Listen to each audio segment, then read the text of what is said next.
안녕하세요, 리바입니다. 오늘은 사스를 응용하는 시간인데요. 사스를 가지고 모바일 사이트를 한번 만들어 볼 겁니다. 이전에도 말씀드렸지만 저는 사스를 계속 공부하는 단계이기 때문에 완벽하지 않을 수 있습니다. 그래서 제가 학습한 것을 최대한 활용을 하면서 그리고 그걸 가지고 모바일 사이트까지 만들 텐데요. 오늘 만들게 될 모바일 사이트는 잡코리아라는 어플리케이션을 제가 캡처를 다 받았습니다. 그래서 잡코리아 첫 페이지를 만들 텐데, 캡처를 뜯어 보니까 가로 사이즈 1080에다가 세로 사이즈가 거의 2만 픽셀 되더라고요. 그래서 2만 픽셀을 전부 다 제가 한 번에 작업할 수는 없고 어느 정도 단락별로 나눠서 작업을 진행할 것 같습니다. 모바일 사이트는 따로 준비하는 과정이 있습니다. 캡처 뜨는 방법도 좀 다르고요. 그래서 그거는 제가 따로 링크를 좀 걸어 드리겠습니다. 그리고 이것은 제가 직접 어플리케이션을 캡처를 받아서 이렇게 다 이어버렸어요. 이렇게 전부 다 이어서 다 붙여넣기 했습니다. 그리고 이렇게 푸터까지 있는 거죠. 그리고 이것을 모바일 사이트 작업하기 전에 우선 지금 우리는 훈련을 하는 거잖아요. 훈련하는 입장에서 이걸 작업하기 전에 핸드폰을 분명히 다들 캡처를 뜨실 거예요. 내가 이 어플리케이션을 한번 클론 코딩을 해보고 싶다. 캡처를 뜨는데, 캡처를 뜰 때 조심하셔야 되는 게, 우리가 이미지 사이즈 보시게 되면 현재 제 핸드폰은 1080 가로 사이즈예요. 결국 여기 우리가 제 폰이 실제로는 1080 나누기 3을 하게 되면 360이 되거든요. 보통 나누기를 하셔서 결과값이 360 또는 320이 나오셔야 돼요. 대부분 폰들이 그렇게 됩니다. 몇 가지 폰은 아니긴 한데 이 정도 사이즈 나온 상태에서 작업을 하셔야 돼요. 이렇게 캡처를 떴다고 해서 이걸로 이미지 사이즈 줄이는 게 아니라 우리가 계산을 하면서 작업을 해야 되거든요. 이게 레티나 디스플레이 때문에 그런데 레티나 디스플레이에 대해서 간단히 좀 소개를 해드리면, 이 사이트를 보시면 디바이스별로 여기 오른쪽에 해상도가 있는데, 이 처음 해상도가 실제 해상도고요. 그 다음에 두 번째 해상도가 여러분들이 폰에서 캡처된 해상도예요. 그리고 오른쪽에 그 배수를 얘기합니다. 그러니까 기본 해상도에서 몇 배를 확대를 시킨 거고, 그리고 결국 여러분들이 보는 캡처를 뜨는 해상도는 이거라는 거죠. 그래서 우리가 예를 들어 아이폰 해볼까요? 아이폰 6 플러스예요. 6 플러스는 3배 확대된 화면을 우리가 보고 있는 거예요. 실제는 414인데 정확히 얘기하면 115배죠.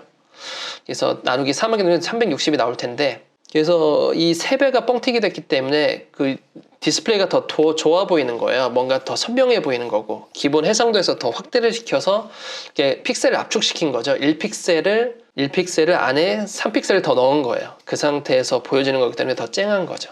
그래서 우리가 모바일 작업할 때는 오른쪽에 있는 해상도로 작업하는 게 아니라, 오른쪽으로 해상도는 디자이너가 작업을 해야 되는 거고, 물론 스케치 이런 걸 작업하면 상관이 없겠지만 PSD로 작업할 경우에는 1080 또는 960으로 또는 640으로 작업을 하시고, 이것을 우리가 디자인을 받았을 때 나누기 3 또는 나누기를 해서 특정 수를 나누기를 해서 내가 주어진 해상도가 이거라면, 내가 PSD를 받은 게 이 해상도라면 나누기를 해서 결과값이 360 또는 320으로 나오시면 돼요. 나중에 이것으로 이 사이즈로 작업을 하시고, 근데 여기는 되게 다양하잖아요.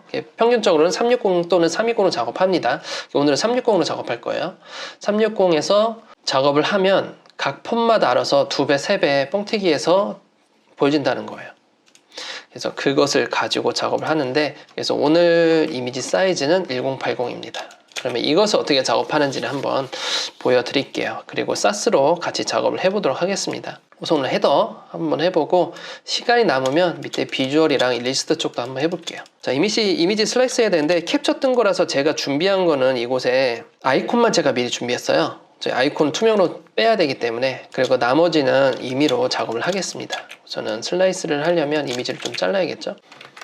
자, 우선 코딩을 어떻게 할 거냐면요, 전체적으로 헤더 영역이죠. 헤더 요소로 만들 거고요. 헤더 요소 안에 이 부분을 플로 레프트 라이트로 줄 거예요. H1은 플로 레프트, 이 아이콘을 플로 라이트 해주고, 그리고 이 부분은 따로 묶어서 서치, 인풋 타입 서치와 버튼 요소로 같이 묶어주게 될 거고요. 그리고 두 개를 또 같이 묶어주게 될 겁니다.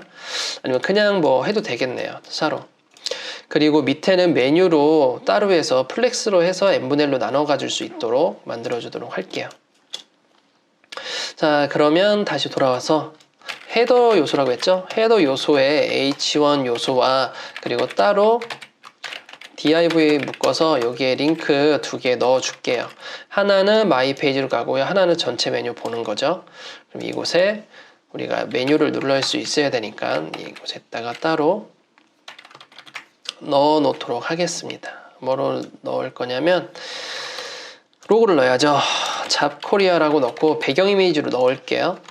그리고 이 부분은 따로따로 해서 마이 페이지 넣고 전체 메뉴 보기, 전체 메뉴라고 하겠습니다. 하고 다시 내비 요소 전에 이제는 이곳에는 서치 영역이죠. 클래스 서치라고 넣겠습니다.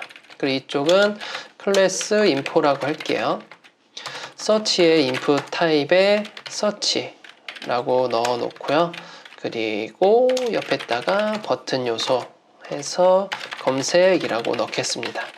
자, 내비게이션 ULLI 해서 A 할 거고요. 몇 개를 복제를 해서 넣어주면 됩니다. 자, 그럼 HTML이 어느 정도 끝이 났고요. 브라우저로 한번 볼까요?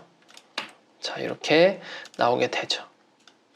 우선은 우리가 메타 다 넣어줬고, 자, 이 상태로 작업을 하는데 모바일 화면으로 보게 되면 좀 약간 알맞게 자, 이렇게 넣어줄게요. 그리고 작업하는데 지금 확대를 좀 해보면 모서리가 둥글어요. 제가 디폴트 자체에다가 둥글게 넣어놔서 이 부분을 좀 초기화하고 들어갈게요. 인풋에 제가 둥글게 해놨어요.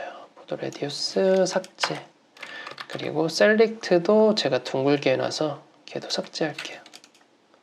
전체는 삭제합니다. 자, 이제 디폴트는 필요 없고 이제 사스를 할 텐데 사스의 기본 세팅은 제가 스킵을 하겠습니다. 제 영상 따로 보시면 돼요. 자, 처음 보게 되면 우선은 제가 자주 나오는 색상이 있어요. 자주 나오는 색상들은 제가 따로 변수를 넣어 놓을 거예요. 변수를 넣게 되면 사스에서는 그때그때 그 색깔 입력하는 게 아니라 변수명만 호출하면 되거든요. 여기서 헤더만 봤을 때 딱 나오는 색깔 세 가지죠. 노란색, 파랑색, 흰색 이렇게 세 가지를 넣어 놓을게요. 그래서 하나는 블루. 그래서 사스에서는 우리가 변수명을 넣을 때는 달러로 변수명을 넣습니다. 그래서 블루라고 하겠습니다. 블루는 이 색이 들어가고요. 그리고 화이트. 화이트는 이 색을 넣겠습니다. 그리고 아까 옐로우였죠? 옐로우를 이렇게 변수를 미리 생성해 놓게 되면 우리가 나중에 코딩을 할 때 색을 그때그때 입력하는 게 아니라 바로 이 변수명만 가지고 가서 우리가 입력을 할 수가 있어요. 그래서 그거를 한번 진행해 보도록 하겠습니다. 자, 우선은 레이아웃도 짜야 되고 우선은 전체 배경색이 있죠? 헤더에 배경색이 있어요. 헤더 요소에는 배경색이 있습니다. 배경색은 바로 블루죠. 이렇게 변수명을 넣게 되면 바로 블루색으로 들어가게 돼요. 그래서 미리 보게 되면 블루로 들어갔죠. 바디간의 헤더를 눌러보게 되면 CSS로 바로 이렇게 들어오게 됩니다. 이렇게 표현이 되고요. 그리고 이 상태에서 우리가 또 해줘야 되는 게 전체 여백이에요. 좌우 여백이 있고 그 여백에 따라서 이렇게 정리가 되는 거거든요. 얘네들 정렬이 그 안에서 정렬이 되는 거기 때문에 한번 보도록 하겠습니다. 우선은 좌우측 여백을 주는데 지금 38픽셀이에요. 그리고 REM 작업을 할 거예요. REM이면 HTML 폰트 사이즈를 20으로 둘 거고요. 그리고 바디에 폰트 사이즈를 1 REM으로 하겠습니다. 결국 우리가 REM까지 계산을 하려니까 여러 가지 계산식이 좀 필요해요. 뭐냐면 우리가 모바일 만들 때는 몇 가지 조건이 있는데요. 우선은 내가 디자인 받은 게 몇 배의 해상도인지 인지를 하셔야 되고, 그리고 두 번째는 만약 피그마, XD, 스케치면 해상도 상관없습니다. 왜냐하면 우리가 제플린으로 또는 그 외 피그마 또는 피그마, XD, 스케치에서 바로 2배 이상의 이미지를 익스포트 할 수 있기 때문에 그래요. 그렇지 않으면 이 디자인 받은 게 몇 배의 해상도라는 것은 PSD를 받을 경우만 해당돼요. 우선 이 작업도 우선 필요한 거예요. 결국 우리가 2배 작업인지 3배 작업인지 이미 추출하는 건 자기가 결정하셔야 돼요. 본인이. 이게 결정은 퍼블리셔가 하는 겁니다.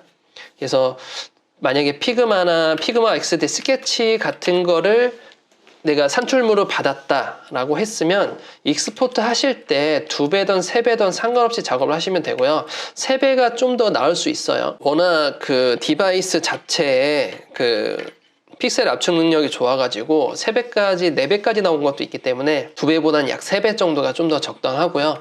만약에 이 모든 것을 다 어울릴 수 있는 제플린은 PSD까지 다 가능하니까 이걸 해도 어차피 몇 배 이상인지 익스포트가 다 가능합니다. 이런 경우에는 굳이 계산식을 안 넣어도 되고요. 만약에 PSD, 계산식은 뭐 다 넣긴 하지만 PSD 받을 경우에는 어떤 걸 따져야 되냐면 결과가 360 픽셀 결과가 PSD 가로 사이즈 나누기 특정 수를 했을 때 360 또는 320이 나와야 됩니다. PSD로 했을 때에는.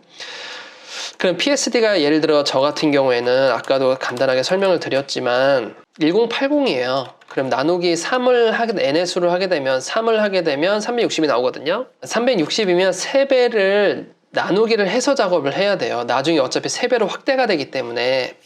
그래서 그것 때문에 제가 이렇게 계산식을 알려드린 거고요. 만약에 얘를 2배 이상으로 했을 때면 우리가 2배 나누기를 해서 작업을 해야 돼요. 그 말이 무슨 얘기인지는 지금 한번 알려드릴게요.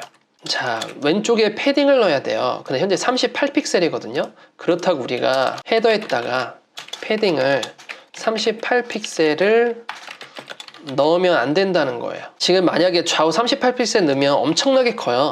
38픽셀이 엄청 크거든요. 이렇게 커진다는 거죠. 근데 디자인이 이 정도가 아니잖아요. 너무 꽉 차 있으니까 이 여백 자체가 PSD랑 비교해 봤을 때 얘가 너무 커요. 실제 이 사이즈는 얘는 3배 확대된 사이즈고 우리는 디자인을 3배 확대되게 받은 것 뿐이에요.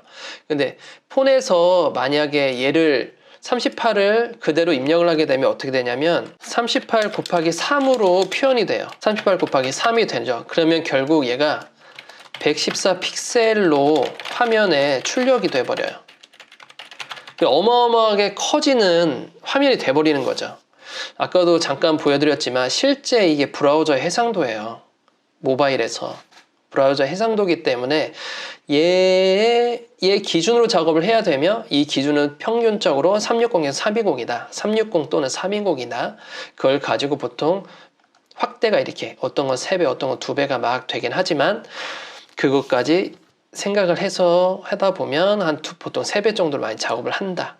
그러면 우리가 작업할 때 38이면 38로 쓰는 게 아니라 지금 3배 이미지를 받았기 때문에 여기에서 3배로 나눠줘야 돼요. 3으로. 자, 그럼 38 나누기 3을 하게 되면 12.6666이죠. 보통 소수점 4자리까지는 표현이 됩니다. 저는 한 3자리까지만 쓸게요. 12.666을 넣어야 되는 거예요. 그럼 여기 픽셀을 12.666 픽셀로 넣어야만 우리가 여기에서 표현이 된다는 거죠. 참고로 이 브라우저에 대한 에뮬레이터는 신뢰하지 마세요. 우리가 이거는 잠깐 참고할 뿐이지 실제로는 핸드폰 보셔야 됩니다. 이렇게 내가 가지고 있는 폰을 이렇게 가지고 있는 아이폰, 안드로이드 폰을 다 가지고 있고 그리고 이걸 가지고 테스트를 하셔야지 정확한 거지 절대로 에뮬레이터로 신뢰하지 마세요. 느낌도 확실히 달라요. 좀 더 폰에서 나오는 게 약간 더 플랫하게 나오거든요. 근데 여기서는 약간 구리구리하게 나오는데 우리가 나중에 폰으로 업로드해서 확인을 해보면 훨씬 더 달라집니다. 느낌이 확실히 달라요. 그래서 이렇게 3배 압축된 걸로 작업을 해야 된다. 근데 우리는 REM으로 작업을 하기로 했죠. REM으로 작업을 하게 되면 12.666에서 20을 다시 또 나눠줘야 돼요. 결국 무슨 얘기냐면 우리는 REM까지 작업을 하게 되면 나누기 3에다가 결국 나누기 20까지 해야 되니까 총 내가 계산한 수 나누기 60이 REM 수가 되는 거예요. 결국 이 계산을 하셔야 됩니다. 근데 이게 답이 아니에요. 왜냐하면 내가 만약에 2배 큰 이미지로 작업을 했어. 그러면 내가 계산한 수 나누기 40으로 해야 돼요. 그리고 이것도 달라져요. 만약에 내가 이걸 16픽셀로 또는 10픽셀로 기준을 할 거다 하면 더 계산식이 또 달라지겠죠. 만약에 2배 큰 이미지에 10픽셀은 20픽셀로 나누기를 해야겠죠. 그러니까 이게 변수가 굉장히 많아요. 그래서 자기가 이 계산식을 계산을 할 줄 알아야 돼요. 내가 REM으로 작업하면 기준 1 REM이 몇 픽셀인지를 인지를 해야 되고, 그리고 내가 받은 산출물이 몇 배 큰 이미지인지를 인식을 하고, 그리고 그 두 개를 계산을 해서 원하는 REM 값으로 나와야 된다는 거죠. 자, 그럼 나누기 60을 해야 된다는 건데, 아까 제가 38이라고 했죠. 38 나누기 60을 하면 0.6333이 나와요. 그러면 여기에다가 0.6333 REM을 넣어야 된다는 거죠. 그럼 이게 바로 38픽셀입니다. 3배 압축된 38픽셀. 똑같이 나오겠지만 얘는 REM으로 나왔다는 거죠. REM으로 하는 이유는 모바일은 아까도 잠깐 설명을 드렸지만 2배 있고 1.5배 있고 3배 있고 막 이래요. 이런 것들도 있고, 그리고 디바이스가 커지면 좀 크게 보여야 되고 디바이스가 작으면 좀 작게 보여야 되잖아요. 그거를 조절할 수가 있어요.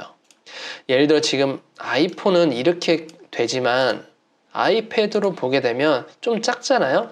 이걸 늘리고 싶으면 아이패드로 출력이 됐을 때 얘를 살짝 높여주게 되면 전체적으로 이렇게 커지게 됩니다. 이렇게 커지게 되죠.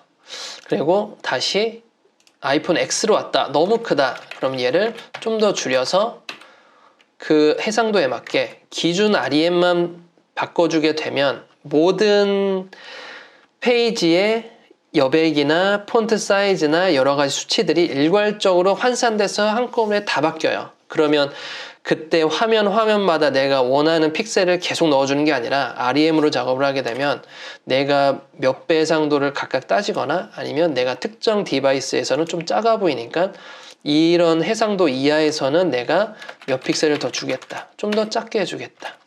좀 더 크게 해주겠다. 등등 해가지고 각각 작업을 할 수 있는 것이죠. 그래서 요 REM과 그리고 2배, 3배 이미지가 굉장히 좀 중요합니다. 어떻게 이런 작업을 했을 때. 자, 여백까지 넣었어요. 여백 넣고 요 플롯 레프트 라이트 한번 넣어 볼게요. H1과 HTML 다시 돌아와서 H1과 클래스 인포예요.